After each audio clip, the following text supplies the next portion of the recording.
컹컹컹컹. 흰둥이의 아픈 신음소리에 준서 할아버지가 잠에서 깼습니다. 흰둥아, 왜 그래? 어디 아픈 거야?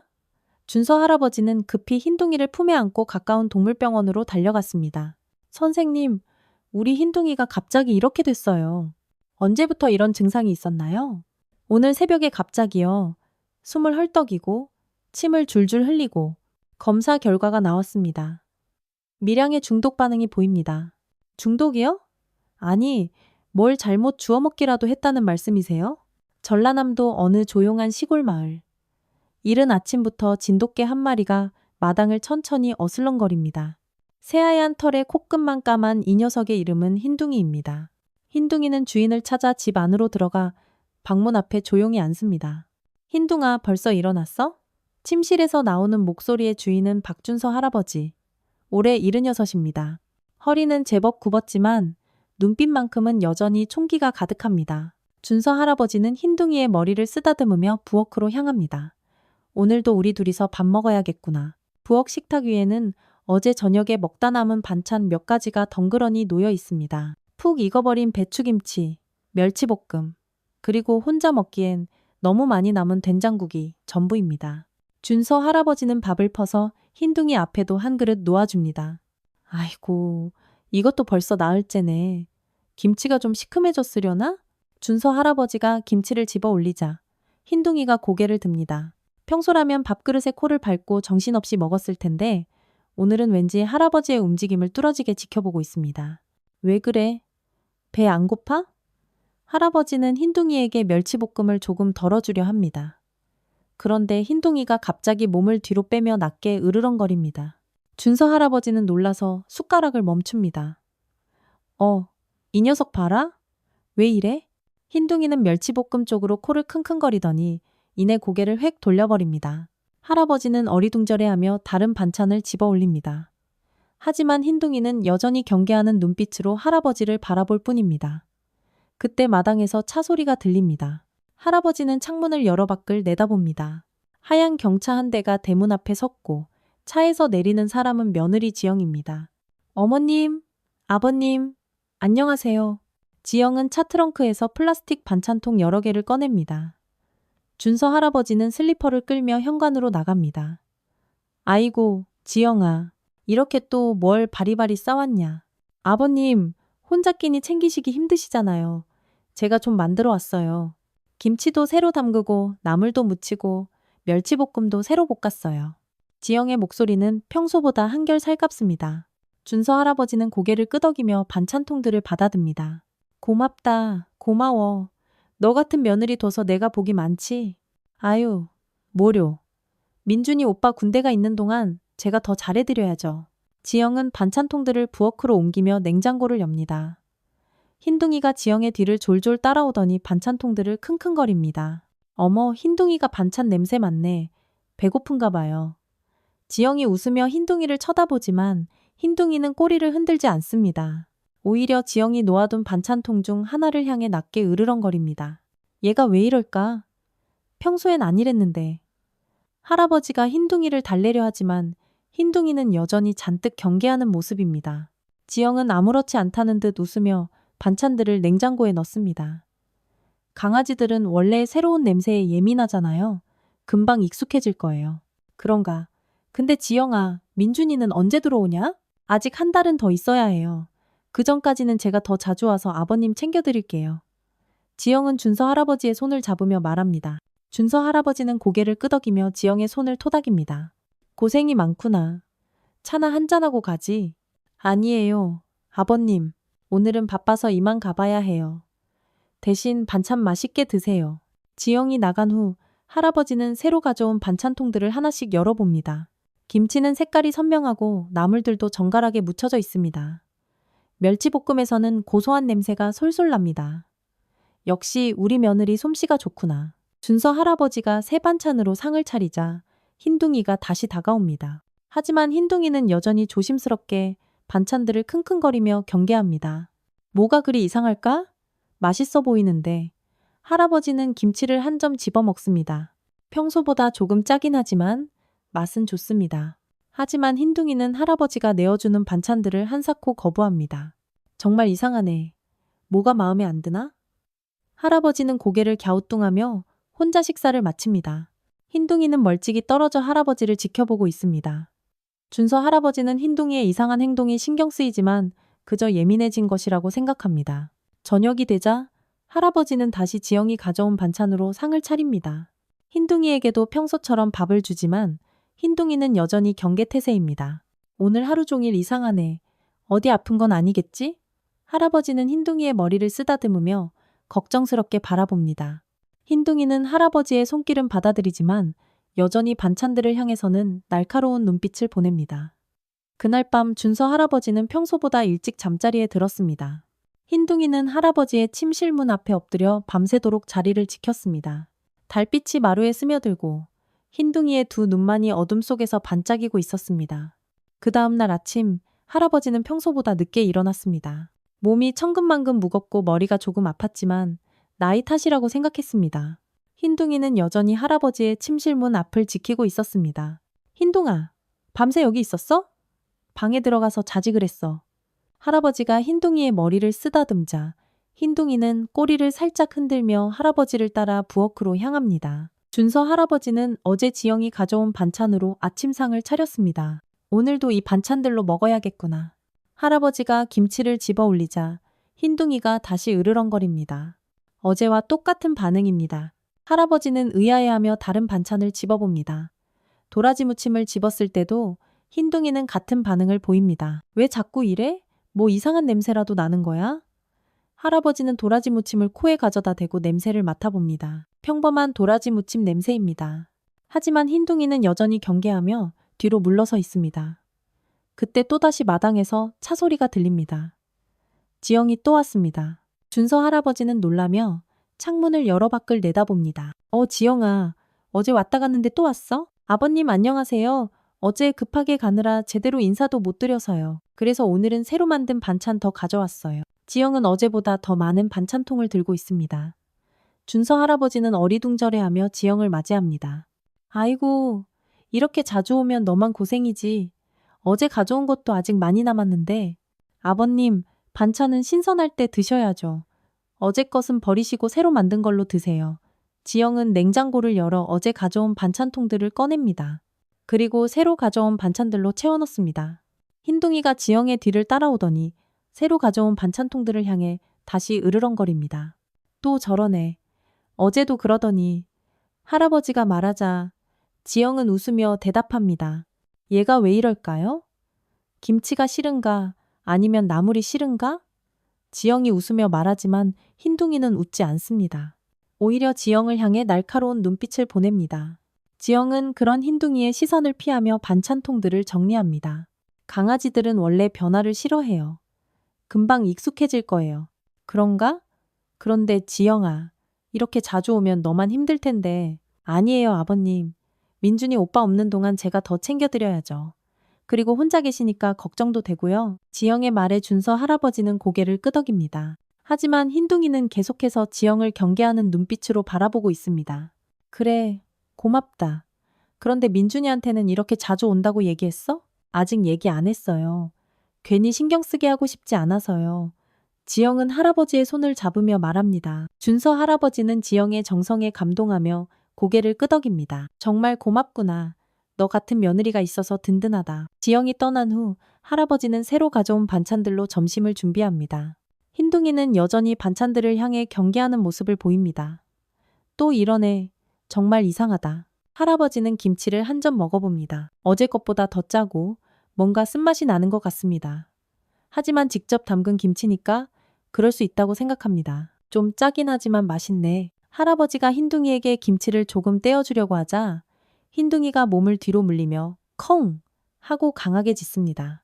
온 동네가 떠나갈 듯 큰 소리입니다. 왜 이렇게 짖어? 뭐가 이상한 거야? 할아버지는 흰둥이의 반응에 놀라며 김치를 다시 보지만 특별히 이상한 점은 찾을 수 없습니다. 흰둥이는 계속해서 김치통을 향해 짖고 있습니다. 뭐가 그리 싫으냐? 알았다, 안 줄게.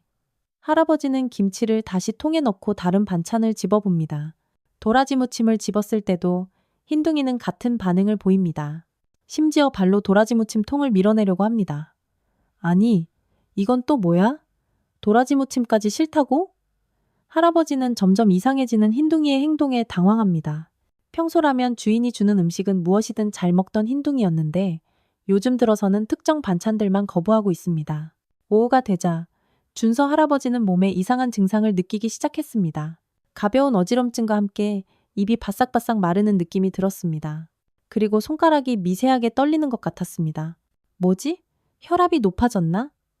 할아버지는 손목을 눌러보며 맥박을 재어봅니다.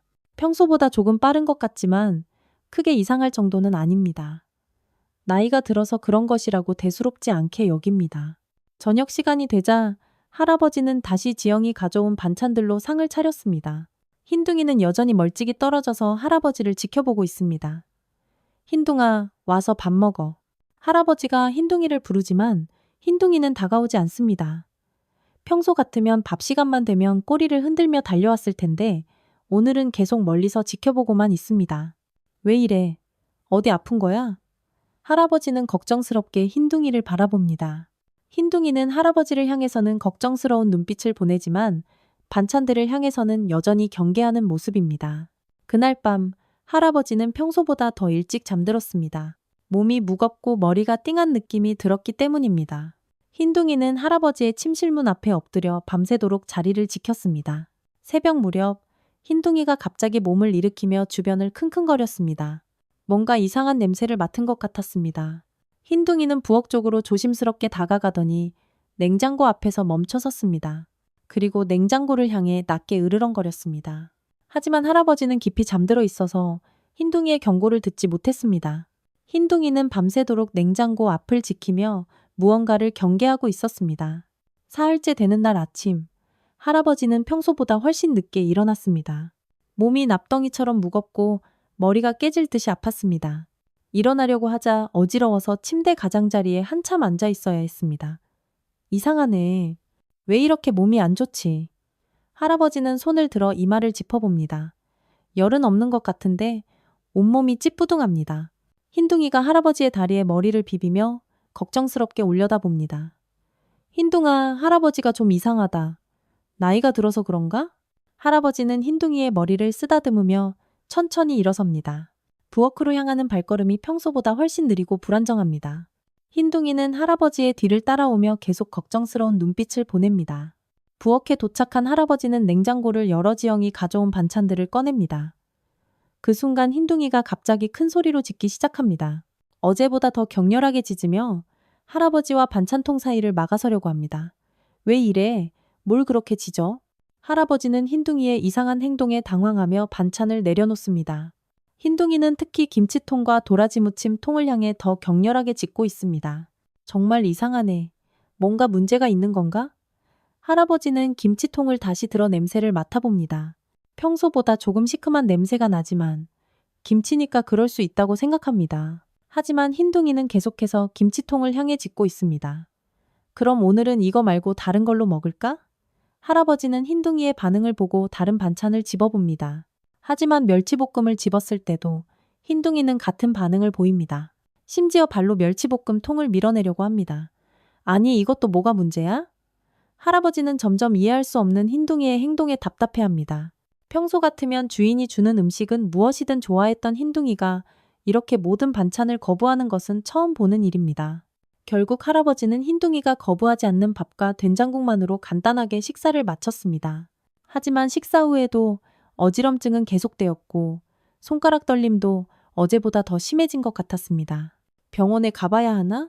할아버지는 자신의 증상을 걱정스럽게 생각하며 동네 병원에 전화를 걸었습니다. 다행히 오후에 시간이 있다고 해서 진료 예약을 잡았습니다.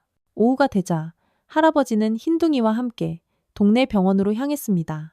흰둥이는 평소와 달리 할아버지에게서 한 발짝도 떨어지지 않고 바짝 붙어서 걸었습니다. 선생님, 요즘 들어서 어지럽고 손이 떨리고 그래요. 그리고 입도 자꾸 마르고요. 할아버지는 의사에게 자신의 증상을 자세히 설명했습니다.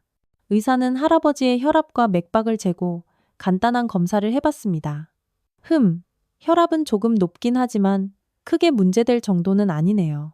나이가 들면서 생기는 자연스러운 현상일 수도 있고요.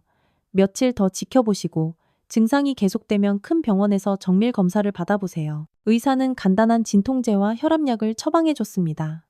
할아버지는 조금 실망스러웠지만 의사의 말에 따라 약을 받아들고 집으로 돌아왔습니다. 집에 돌아온 할아버지는 처방받은 약을 먹고 잠시 누워 있었습니다. 흰둥이는 할아버지의 침대 옆에 앉아서 계속 할아버지를 지켜보고 있었습니다. 흰둥아, 할아버지가 아픈 거 아는구나. 걱정하지 마. 의사 선생님이 괜찮다고 하셨어. 할아버지는 흰둥이의 머리를 쓰다듬으며 말했습니다. 하지만 흰둥이는 여전히 걱정스러운 표정을 짓고 있었습니다. 저녁 시간이 되자 할아버지는 다시 부엌으로 나와 식사를 준비했습니다. 지영이 가져온 반찬들을 꺼내자 흰둥이가 다시 격렬하게 짖기 시작했습니다. 또 이러네. 정말 이상하다. 할아버지는 흰둥이의 반응을 보고 고민에 빠졌습니다. 흰둥이가 이렇게 특정 음식만 거부하는 것은 분명히 이상한 일입니다. 하지만 반찬들을 아무리 봐도 특별히 이상한 점은 찾을 수 없었습니다. 그럼 너도 한번 먹어볼래? 할아버지는 흰둥이에게 김치를 조금 떼어주려고 했습니다. 그런데 흰둥이가 갑자기 몸을 크게 떨며 뒤로 물러섰습니다.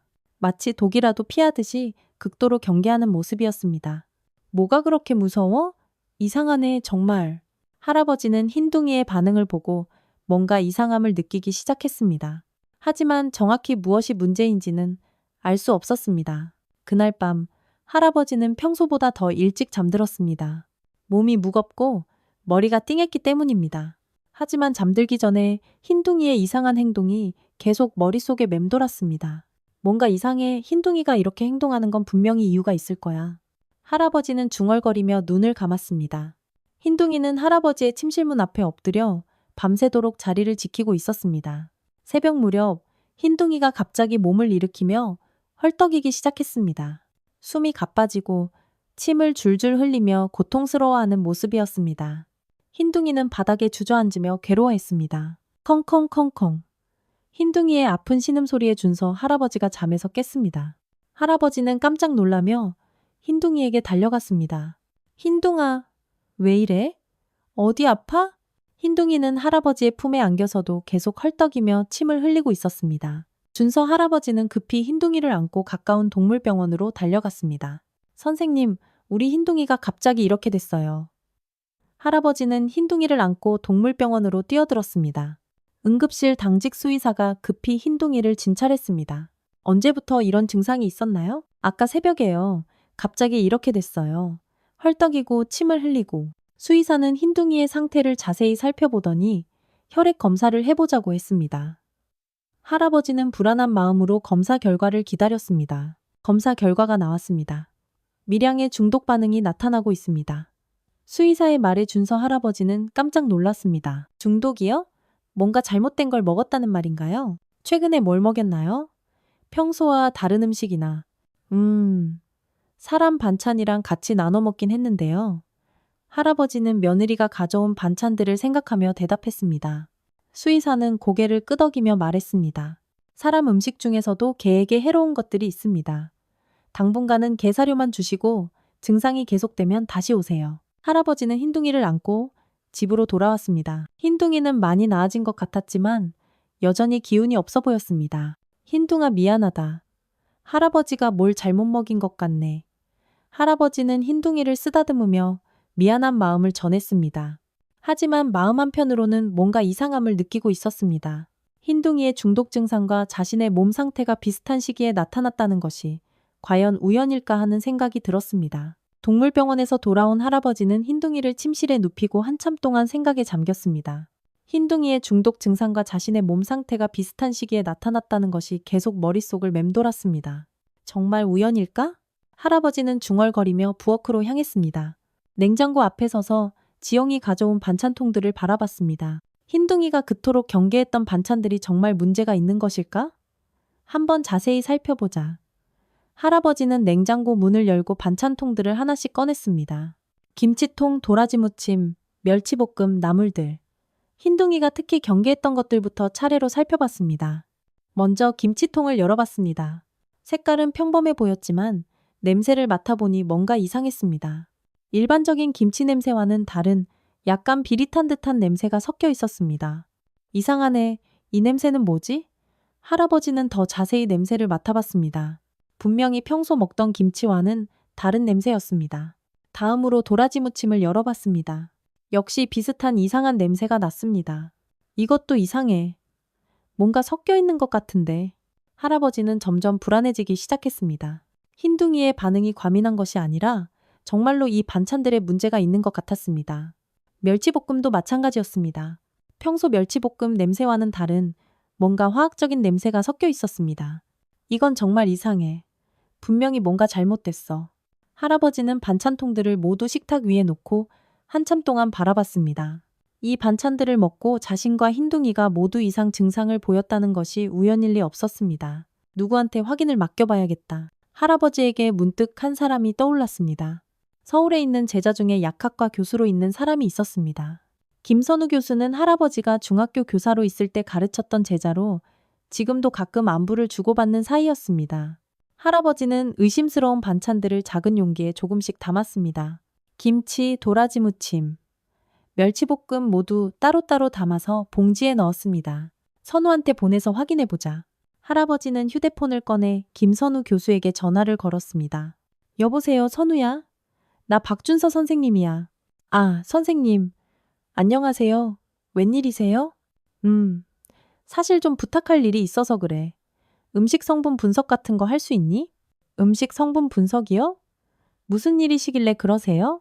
할아버지는 김선우 교수에게 최근 상황을 간단히 설명했습니다. 며느리가 가져온 반찬을 먹고 자신과 흰둥이가 모두 이상 증상을 보였다는 것, 그리고 흰둥이가 특정 반찬들을 거부했다는 것까지 모두 말했습니다.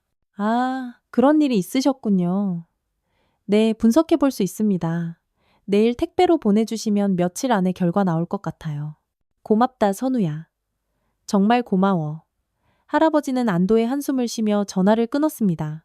그리고 준비한 샘플들을 택배로 보낼 준비를 했습니다. 다음 날 아침, 할아버지는 일찍 일어나서 샘플들을 택배로 보냈습니다. 흰둥이는 어제보다 많이 나아진 것 같았지만 여전히 기운이 없어 보였습니다. 흰둥아, 조금만 참아. 곧 뭔가 알아낼 수 있을 거야. 할아버지는 흰둥이의 머리를 쓰다듬으며 말했습니다. 흰둥이는 할아버지의 손길을 받으며 꼬리를 살짝 흔들었습니다. 그날 오후 지영이 또 반찬을 가지고 왔습니다. 할아버지는 지영을 보자마자 복잡한 감정이 들었습니다. 며느리를 의심하고 싶지 않지만 상황상 의심스러운 부분이 너무 많았습니다. 아버님, 안녕하세요. 오늘은 새로 김치 담그고 나물도 다시 무쳤어요. 지영은 평소처럼 밝은 표정으로 인사했습니다. 하지만 할아버지는 예전처럼 반가워하지 못했습니다. 아, 그래. 고생했구나.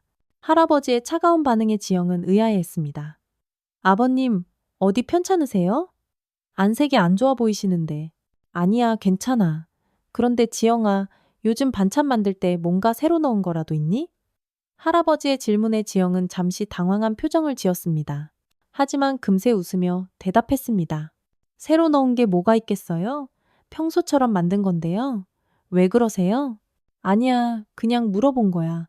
맛이 좀 달라진 것 같아서. 아, 그래요? 혹시 간이 안 맞으셨어요? 다음에는 더 신경 써서 만들어 드릴게요. 지영은 자연스럽게 대답했지만 할아버지는 뭔가 어색함을 느꼈습니다. 지영이 가져온 새 반찬들을 보자 흰둥이가 다시 으르렁거리며 경계하기 시작했습니다. 또 저러네. 흰둥이가 요즘 이상해요. 지영이 흰둥이를 보며 말했지만 할아버지는 이제 흰둥이의 반응이 이상한 것이 아니라는 걸 알고 있었습니다. 강아지들은 민감하잖아. 괜찮아. 할아버지는 대충 넘어가며 지영을 배웅했습니다.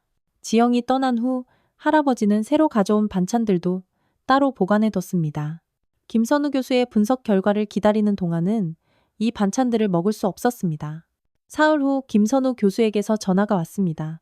선생님, 분석 결과가 나왔습니다. 그래, 어떻게 나왔니? 이거 좀 심각한 문제가 있는 것 같아요. 직접 와서 보시는 게 좋겠습니다. 김선우 교수의 심각한 목소리에 할아버지의 가슴이 철렁했습니다. 뭔가 나온 거냐? 네. 졸피뎀 계열 수면제 성분이 검출됐고요. 그것보다 더 심각한 건 저용량의 살충제 계열 독소가 혼합되어 있었습니다. 할아버지는 전화기를 잡은 손이 부들부들 떨렸습니다. 그게 무슨 뜻이야? 반복적으로 섭취하면 간 기능 저하를 유발할 수 있는 조합입니다. 특히 고령자나 반려동물에게는 매우 위험할 수 있어요. 할아버지는 한동안 말을 잇지 못했습니다. 며느리가 정말로 자신을 독살하려고 했던 것일까? 선생님, 이건 우연히 들어간 게 아닙니다. 의도적으로 혼합한 것으로 보입니다. 김선우 교수의 말에 할아버지는 엄청난 충격을 받았습니다. 믿고 싶지 않았지만 이제는 의심할 여지가 없었습니다. 선우야, 고맙다. 정말 고마워. 할아버지는 떨리는 목소리로 전화를 끊었습니다. 그리고 흰둥이를 바라봤습니다. 흰둥이는 할아버지의 목소리를 듣고 다가와 할아버지의 다리에 머리를 기댔습니다. 흰둥아, 네가 날 구해줬구나. 네가 아니었으면 큰일 날 뻔했어. 할아버지는 흰둥이를 끌어안으며 눈물을 흘렸습니다. 흰둥이는 할아버지의 눈물을 핥으며 위로해 주었습니다. 이제 할아버지는 결단을 내려야 했습니다. 며느리와 아들에게 어떻게 대처할 것인지, 그리고 자신을 어떻게 지킬 것인지 심각하게 고민해야 했습니다. 분석 결과를 확인한 할아버지는 며칠 동안 잠을 제대로 이루지 못했습니다. 며느리가 자신을 독살하려 했다는 충격적인 사실을 받아들이기 어려웠습니다. 하지만 증거는 명확했고, 이제 아들에게 이 사실을 알려야 했습니다. 민준이한테 전화해 봐야겠다. 할아버지는 떨리는 손으로 휴대폰을 들었습니다. 아들 민준은 서울에서 직장 생활을 하고 있었고, 평소에는 한 달에 한두 번 정도 안부 전화를 했습니다. 여보세요, 아버지. 민준아, 나다. 좀 급한 일이 있어서 전화했다. 급한 일이요? 무슨 일이세요? 할아버지는 심호흡을 한 후 천천히 말을 시작했습니다. 민준아, 지영이가 이상하다. 가져온 반찬에 약을 넣었어. 전화기 너머로 민준이 한숨을 쉬는 소리가 들렸습니다. 아버지, 또 그런 말씀하세요. 지영이가 왜 그런 짓을 해요? 아니야, 정말이야. 내가 검사까지 해봤어. 수면제하고 살충제 성분이 나왔다고. 아버지, 흰둥이 때문에 또 이상한 생각하시는 거 아니에요? 개 짖는 걸로 사람 판단하지 마세요. 민준의 목소리에는 짜증이 섞여 있었습니다. 할아버지는 가슴이 답답해졌습니다. 민준아, 내가 지금 농담하는 것 같니? 정말 심각한 문제야. 아버지, 지영이가 얼마나 착한 애인데요. 혼자 계시는 아버지 챙긴다고 반찬까지 해서 가져다 주는데 그런 의심을 어떻게 해요? 그러니까 그게 이상하다는 거야. 왜 갑자기 그렇게 자주 오는 거냐고. 민주는 한동안 말이 없었습니다. 그리고 한숨을 쉬며 말했습니다. 아버지, 요즘 스트레스 많이 받으시나 봐요. 병원에 가서 상담 한번 받아보세요. 상담? 내가 정신이 이상하다는 말이냐. 그런 게 아니라 혼자 계시니까 외로우셔서 그래서 이런 생각을 하시는 것 같아요. 할아버지는 아들이 자신을 믿어주지 않는다는 사실에 더 큰 충격을 받았습니다. 민준아, 아버지 말을 믿어줘야 하는 거 아니야? 지영이한테 미안하잖아요. 괜히 오해받게 하면 어떡해요? 할아버지는 더 이상 아들과 이야기해봐야 소용없다는 것을 깨달았습니다. 전화를 끊고 나서 할아버지는 깊은 절망감에 빠졌습니다. 아들까지 믿어주지 않는구나. 그날 밤 할아버지는 잠을 이루지 못하고 뒤척였습니다. 흰둥이는 할아버지의 침실문 앞에서 밤새도록 자리를 지켰습니다. 새벽 3시쯤 흰둥이가 갑자기 날카롭게 짖기 시작했습니다. 왜 그래? 뭐 있어? 할아버지는 잠에서 깨어 흰둥이를 보았습니다. 흰둥이는 현관 쪽을 향해 계속 짖고 있었습니다. 할아버지는 조심스럽게 일어나서 창문으로 밖을 내다봤습니다. 어둠 속에서 누군가가 마당을 슬금슬금 돌아다니고 있었습니다. 할아버지는 깜짝 놀라며 더 자세히 보려고 했지만 너무 어두워서 잘 보이지 않았습니다. 누구지? 도둑인가? 할아버지는 조심스럽게 현관으로 나가려고 했지만 흰둥이가 더 크게 짖으며 쏜살같이 달려나갔습니다. 침입자는 흰둥이의 짖음 소리에 놀라 급하게 담을 넘어 도망갔습니다. 이상하네. 누가 이 시간에? 할아버지는 불안한 마음으로 다시 잠자리에 들었습니다. 하지만 쉽게 잠들 수 없었습니다. 다음 날 아침, 할아버지는 마당에 설치해둔 CCTV를 확인해 보기로 했습니다. 몇 년 전에 방법용으로 설치한 것이었는데 평소에는 잘 보지 않았습니다. 어디 보자. 할아버지는 어렵게 CCTV 녹화 화면을 확인했습니다. 새벽 3시경 화면을 보니 정말로 누군가가 마당에 들어와 있었습니다. 그런데 그 사람의 얼굴을 보고 할아버지는 더 큰 충격을 받았습니다. 민준아? 화면 속 침입자는 다름 아닌 아들 민준이었습니다. 민준은 뒷문으로 조심스럽게 들어와서 집안의 서류함을 열고 무언가를 찾고 있었습니다. 뭘 찾고 있는 거야? 할아버지는 화면을 더 자세히 보았습니다. 민준은 서류함에서 무언가를 꺼내서 가방에 넣고 있었습니다. 그리고 급하게 뒷문으로 나가는 모습이 찍혀 있었습니다. 유언장을 찾는 건가? 할아버지는 급히 서류함으로 가서 확인해 봤습니다. 과연 유언장이 있던 자리가 비어 있었습니다. 할아버지는 온몸이 떨렸습니다. 정말 유언장을 가져간 거구나. 할아버지는 이제 모든 것을 이해했습니다. 며느리가 자신을 독살하려고 했고 아들은 그 사실을 알고 있었거나 최소한 공모하고 있었습니다. 그리고 자신이 죽으면 유산을 상속받기 위해 유언장을 미리 가져간 것이었습니다. 세상에, 이런 일이 있을 수 있나? 할아버지는 그 자리에 주저앉아 머리를 감쌌습니다. 믿었던 아들과 며느리가 자신을 죽이려고 했다는 사실이 너무나 충격적이었습니다. 흰둥이가 할아버지에게 다가와 머리를 비볐습니다. 할아버지는 흰둥이를 끌어안으며 눈물을 흘렸습니다. 흰둥아, 너만 내 편이구나. 너만 날 지켜주려고 했어. 할아버지는 한동안 울었습니다. 그리고 마음을 추스르며 생각했습니다. 이제 어떻게 해야 할까? 경찰에 신고해야 할까? 아니면 아들과 며느리를 직접 만나서 따져야 할까? 일단 증거를 더 확보해야겠다. 할아버지는 CCTV 화면을 USB에 저장했습니다. 그리고 김선우 교수에게서 받은 분석 결과 서류도 안전한 곳에 보관했습니다. 유언장도 다시 써야겠다. 할아버지는 새로운 유언장을 작성하기 시작했습니다. 이번에는 아들과 며느리에게 유산을 한 푼도 남기지 않기로 결심했습니다. 대신 자신을 도와준 사람들과 동물보호단체에 기부하기로 했습니다. 흰둥아, 너도 잘 보살펴줄 사람을 찾아야겠다. 할아버지는 흰둥이를 쓰다듬으며 말했습니다. 흰둥이는 할아버지의 마음을 아는 듯 조용히 꼬리를 흔들었습니다. 그날 오후 할아버지는 변호사 사무실을 찾아가서 새로운 유언장을 작성했습니다. 그리고 모든 증거들을 정리해서 안전한 곳에 보관했습니다. 이제 마지막 단계만 남았다. 할아버지는 아들과 며느리를 집으로 불러서 모든 것을 밝히기로 결심했습니다. 더 이상 숨길 수도 없고 숨기고 싶지도 않았습니다. 민준아, 내일 지영이랑 같이 집에 좀 와라. 중요한 얘기가 있다. 할아버지는 아들에게 전화를 걸었습니다. 무슨 중요한 얘기요? 와서 들어봐. 정말 중요한 얘기야. 할아버지의 단호한 목소리에 민준은 더 이상 묻지 않았습니다. 알겠어요. 내일 가겠습니다. 할아버지는 전화를 끊고 흰둥이를 보았습니다. 흰둥이는 할아버지의 결심을 아는 듯 진지한 표정으로 할아버지를 바라보고 있었습니다. 내일이면 모든 게 끝날 거야. 흰둥아, 네가 날 구해줘서 고맙다. 할아버지는 흰둥이를 안으며 마지막 밤을 준비했습니다. 내일이면 모든 진실이 밝혀질 것이었습니다. 다음 날 아침 할아버지는 평소보다 일찍 일어났습니다. 오늘 아들과 며느리가 와서 모든 것을 밝힐 예정이었지만 그 전에 해야 할 일이 있었습니다. 흰둥이에게 줄 사료를 준비하며 할아버지는 흰둥이의 상태를 살펴봤습니다. 흰둥아, 오늘 괜찮아? 흰둥이는 꼬리를 흔들며 할아버지에게 다가왔습니다. 며칠 전 중독 증상을 보였을 때보다는 많이 나아진 것 같았지만 여전히 평소보다 기운이 없어 보였습니다. 할아버지는 흰둥이의 사료 그릇에 깨끗한 물을 채우고 사료를 부어줬습니다. 흰둥이는 평소보다 조금 적게 먹었지만 그래도 식욕이 돌아온 것 같아서 다행이었습니다. 잘 먹어도 오늘은 중요한 날이야. 할아버지는 흰둥이의 머리를 쓰다듬으며 말했습니다. 흰둥이는 할아버지의 손길을 받으며 조용히 밥을 먹었습니다. 오전 10시쯤 지영이 먼저 도착했습니다. 평소처럼 반찬통을 들고 있었지만 할아버지는 이제 그 반찬통들을 다른 시각으로 바라보게 됐습니다. 아버님 안녕하세요. 오늘은 민준이 오빠도 온다고 하던데 그래서 반찬을 더 많이 가져왔어요. 지영은 밝은 표정으로 인사했습니다. 하지만 할아버지는 예전처럼 반가워하지 않았습니다. 그래, 고생했다.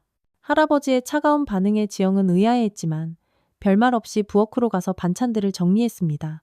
흰둥이는 지영이 가져온 반찬통들을 보자마자 다시 경계하는 모습을 보였습니다. 어머, 흰둥이가 또 이러네요. 요즘 왜 이렇게 예민한지 모르겠어요. 지영이 웃으며 말했지만 할아버지는 이제 흰둥이의 반응이 왜 그런지 알고 있었습니다. 강아지들은 민감하니까. 할아버지는 짧게 대답하고 거실로 나왔습니다.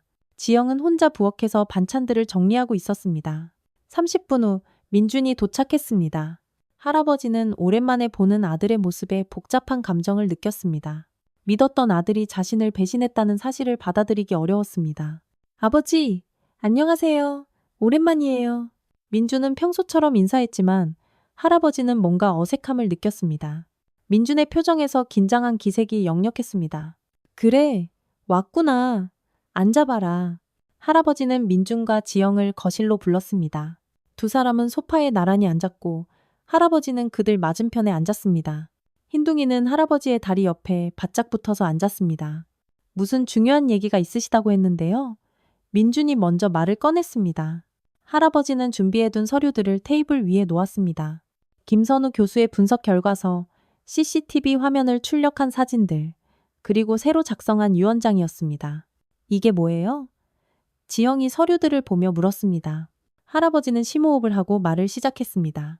지영아, 네가 가져온 반찬들을 검사해봤다. 지영의 표정이 순간 굳어졌습니다. 민준도 긴장한 기색을 보였습니다. 검사요? 왜요? 흰둥이가 계속 이상하게 굴어서 의심스러워서 말이다.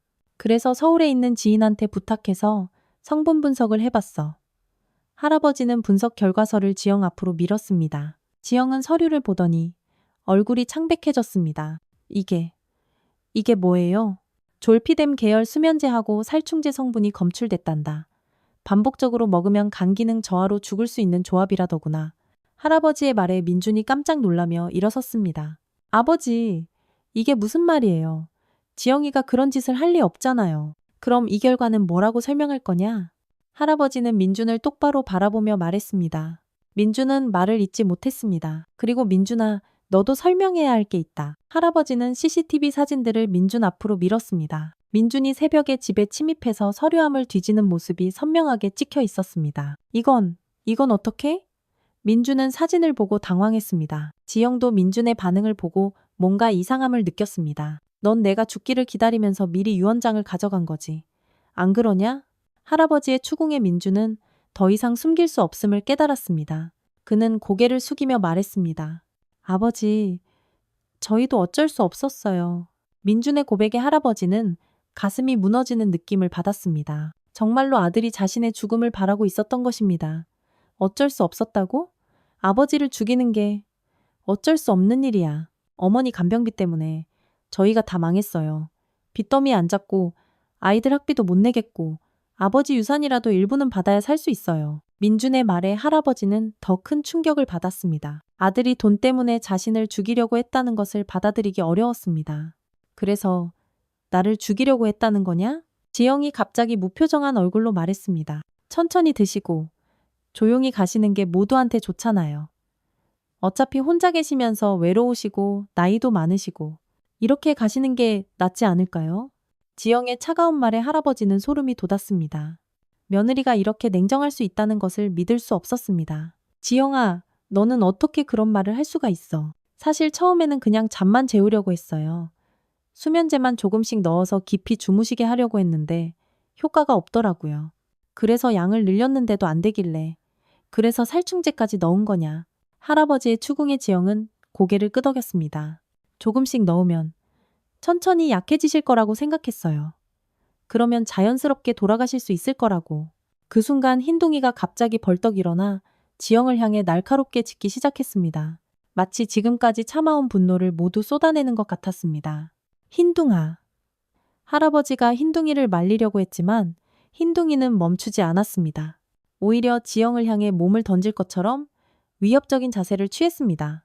어머, 이 개가 왜 이래요? 지영이 놀라며 뒤로 물러서자 민준이 일어나서 흰둥이를 제지하려고 했습니다. 그 순간 흰둥이가 민준의 팔을 물었습니다. 악! 민준이 소리를 지르자 이웃집에서 사람들이 뛰쳐나왔습니다. 흰둥이의 짖음 소리와 민준의 비명 소리에 놀란 것이었습니다. 무슨 일이에요? 이웃집 아주머니가 마당으로 들어왔습니다. 할아버지는 급히 이웃들에게 상황을 설명했습니다. 이 사람들이 나를 독살하려고 했어요. 증거도 다 있어요. 할아버지가 서류들을 보여주자 이웃들은 깜짝 놀랐습니다. 곧 누군가가 경찰에 신고했고 경찰차가 도착했습니다. 신고받고 왔습니다. 무슨 일인가요? 경찰관들이 도착하자 할아버지는 모든 증거를 제시했습니다. 반찬 성분 분석 결과, CCTV 화면, 그리고 민준과 지영의 자백까지 모든 것이 명확했습니다. 체포하겠습니다. 경찰관들이 민준과 지영에게 수갑을 채우는 동안 할아버지는 흰둥이를 안고 있었습니다. 흰둥이는 할아버지의 품에서 안정을 찾은 듯 조용해졌습니다. 흰둥아, 네가 날 구해줬구나. 정말 고맙다. 할아버지는 흰둥이를 꼭 끌어안으며 눈물을 흘렸습니다. 흰둥이가 없었다면 자신은 정말로 죽었을 것입니다. 민준과 지영이 경찰차에 태워져 나가는 모습을 보며 할아버지는 복잡한 감정을 느꼈습니다. 슬프기도 하고 화가 나기도 했지만 한편으로는 안도감도 들었습니다. 이제 진짜 끝났다. 할아버지는 흰둥이와 함께 집으로 들어가며 중얼거렸습니다. 이제 정말로 흰둥이와 단둘이 평안하게 살 수 있을 것 같았습니다. 경찰이 민준과 지영을 데려간 후 할아버지는 텅 빈 집에서 흰둥이와 단둘이 남겨졌습니다. 갑작스럽게 찾아온 정적이 오히려 더 무겁게 느껴졌습니다. 거실 소파에 앉아 멍하니 창밖을 바라보고 있었습니다. 정말 끝난 건가? 흰둥아? 흰둥이는 할아버지의 다리 옆에 바짝 붙어서 누워 있었습니다. 평소보다 더 조용하고 차분한 모습이었지만 가끔 귀를 쫑긋 세우며 주변을 경계하는 것 같았습니다. 저녁이 되자 할아버지는 처음으로 며칠 만에 마음 편히 식사를 준비했습니다. 냉장고에 있던 지영의 반찬들은 모두 버리고 직접 간단하게 라면을 끓였습니다. 흰둥이에게도 평소 먹던 사료를 주었습니다. 이제 우리 둘이서 다시 시작하자. 할아버지는 흰둥이의 머리를 쓰다듬으며 말했습니다. 흰둥이는 꼬리를 살짝 흔들며 할아버지를 올려다봤습니다. 그날 밤 할아버지는 오랜만에 깊게 잠들었습니다. 더 이상 누군가가 자신을 해치려 한다는 두려움 없이 편안하게 잠들 수 있었습니다. 흰둥이도 할아버지의 침실문 앞에서 편안하게 잠들었습니다. 다음 날 아침 할아버지는 평소보다 늦게 일어났습니다. 몸이 한결 가벼워진 느낌이었습니다. 며칠간 쌓였던 스트레스와 긴장이 풀리면서 몸이 회복되고 있는 것 같았습니다. 흰둥아, 잘 잤어? 흰둥이는 할아버지가 일어나자 꼬리를 흔들며 다가왔습니다. 평소보다 훨씬 밝은 표정이었습니다. 아침 식사를 마치고 할아버지는 마당에 나가서 흰둥이와 함께 산책을 했습니다. 며칠 동안 집에만 있었던 터라 바깥 공기가 더욱 상쾌하게 느껴졌습니다. 기분 좋다, 흰둥아. 이제 정말 우리 둘만의 시간이야. 흰둥이는 할아버지 옆에서 기분 좋게 뛰어다녔습니다. 그런데 마을을 돌아보니 이웃들의 시선이 남다른 것을 느꼈습니다. 어제 일이 마을 전체에 소문이 난 것 같았습니다. 할아버지, 어제 정말 큰일 나셨었네요. 이웃집 아주머니가 다가와서 말했습니다. 네, 이제 괜찮아졌어요. 아이고, 그런 일이 있을 줄 누가 알았겠어요. 며느리가 그런 짓을 하다니. 말하기도 싫어요. 그냥 잊고 싶어요. 할아버지는 짧게 대답하고 집으로 돌아왔습니다. 아직 사람들과 이야기하기엔 마음이 정리되지 않았습니다. 오후에 경찰서에서 연락이 왔습니다. 사건 처리를 위해 추가 조사가 필요하다는 내용이었습니다. 할아버지는 흰둥이와 함께 경찰서로 향했습니다. 박준서 씨, 어제 체포한 두 사람이 모든 혐의를 인정했습니다. 경찰관이 할아버지에게 상황을 설명했습니다. 그래서 어떻게 되는 거죠? 살인미수 혐의로 기소될 예정입니다. 특히 반복적이고 계획적인 범행이라서 형량이 가볍지 않을 것 같습니다. 할아버지는 복잡한 심정으로 고개를 끄덕였습니다. 아들과 며느리가 감옥에 가게 된다는 사실이 슬프기도 했지만 한편으로는 당연한 결과라고 생각했습니다. 아들 민준 씨가 뭔가 전하고 싶은 말이 있다고 하는데 면회하시겠습니까? 아니요, 만나고 싶지 않아요. 할아버지는 단호하게 거절했습니다. 더 이상 민준과 할 말이 없었습니다. 경찰서에서 돌아온 할아버지는 흰둥이와 함께 마당에 앉아 있었습니다. 석양이 지는 하늘을 바라보며 지난 일들을 정리해 보려고 했습니다. 흰둥아, 네가 없었으면 정말 큰일 날 뻔했어. 할아버지는 흰둥이를 쓰다듬으며 말했습니다. 흰둥이는 할아버지의 손길을 받으며 조용히 앉아 있었습니다. 처음에는 네가 왜 그러는지 몰랐어.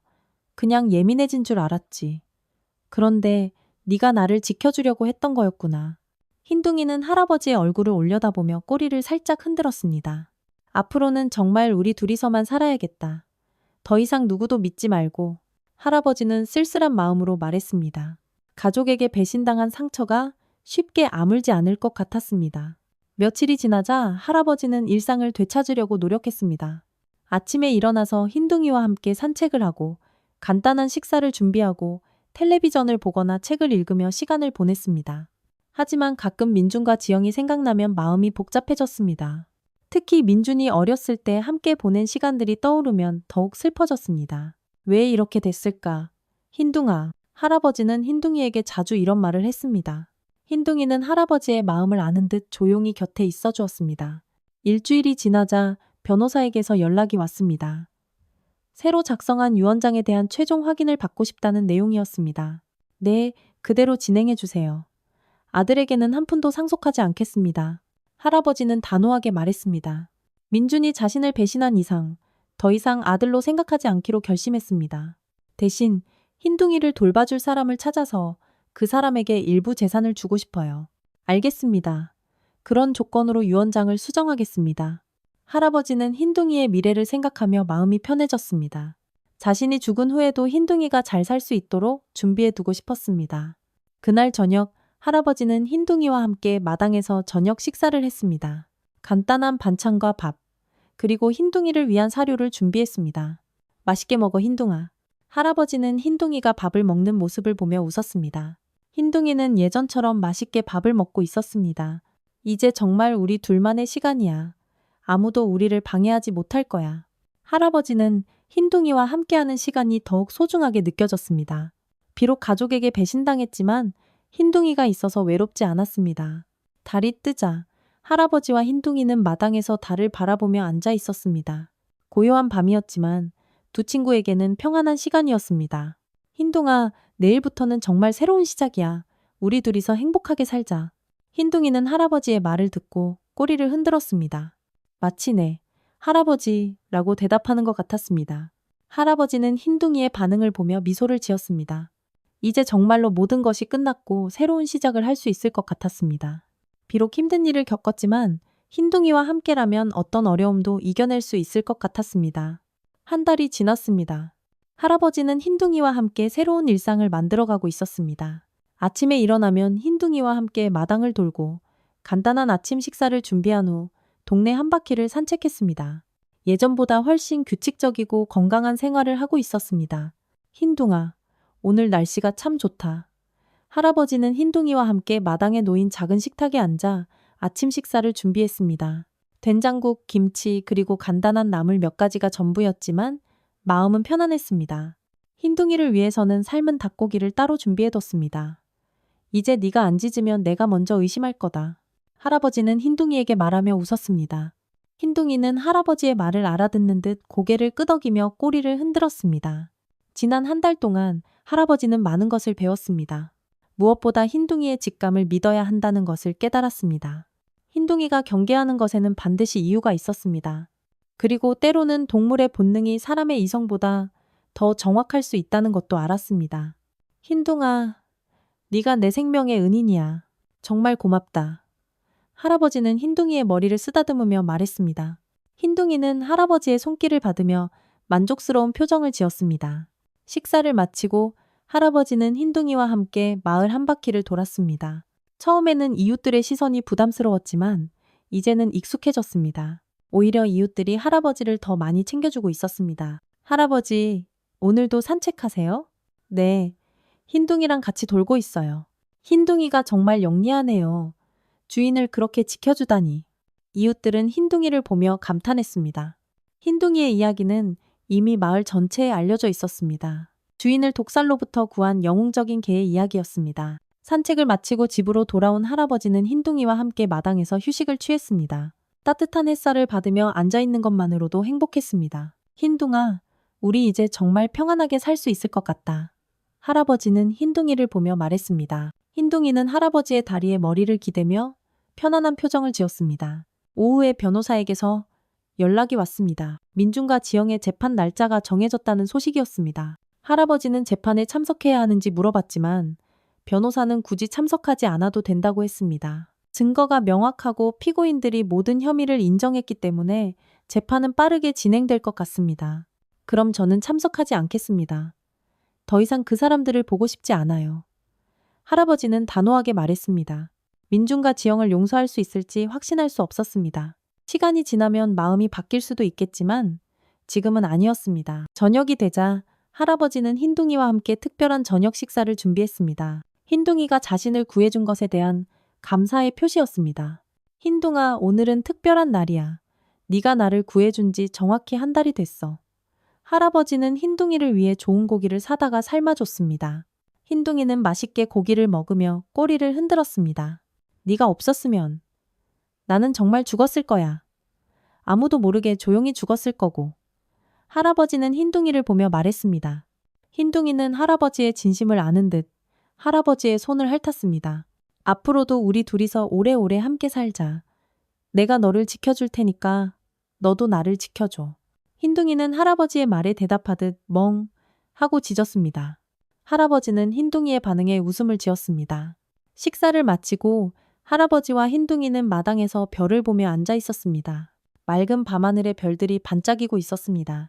흰둥아, 저 별들처럼 우리도 오래오래 함께 빛나자. 할아버지는 흰둥이를 안으며 말했습니다. 흰둥이는 할아버지의 품에서 편안하게 숨을 쉬고 있었습니다. 그때 할아버지는 문득 아내 생각이 났습니다. 아내가 살아있었다면 이런 일이 일어나지 않았을 것입니다. 아내가 보고 있다면 흰둥이에게 고마워할 것 같았습니다. 여보, 흰둥이가 나를 지켜줬어. 고마운 녀석이지? 할아버지는 하늘을 보며 중얼거렸습니다. 마치 아내가 대답하는 것 같은 느낌이 들었습니다. 시간이 흘러 할아버지와 흰둥이는 집 안으로 들어갔습니다. 할아버지는 흰둥이를 위해 거실에 푹신한 쿠션을 깔아줬습니다. 여기서 편하게 자렴. 흰둥이는 쿠션 위에 누우며 만족스러운 표정을 지었습니다. 할아버지는 흰둥이의 머리를 마지막으로 쓰다듬고 자신의 침실로 들어갔습니다. 침대에 누워서 할아버지는 오늘 하루를 정리해봤습니다. 한 달 전과 비교하면 정말 많은 것이 바뀌었습니다. 가족을 잃었지만 진정한 동반자를 얻었습니다. 돈보다 소중한 것이 무엇인지 깨달았습니다. 내일은 흰둥이와 함께 시장에 가서 맛있는 것 좀 사올까? 할아버지는 내일 계획을 세우며 잠들었습니다. 흰둥이도 거실에서 편안하게 잠들었습니다. 새벽, 할아버지는 흰둥이가 부르는 소리에 깼습니다. 흰둥이가 침실문 앞에서 꼬리를 흔들며 할아버지를 깨우고 있었습니다.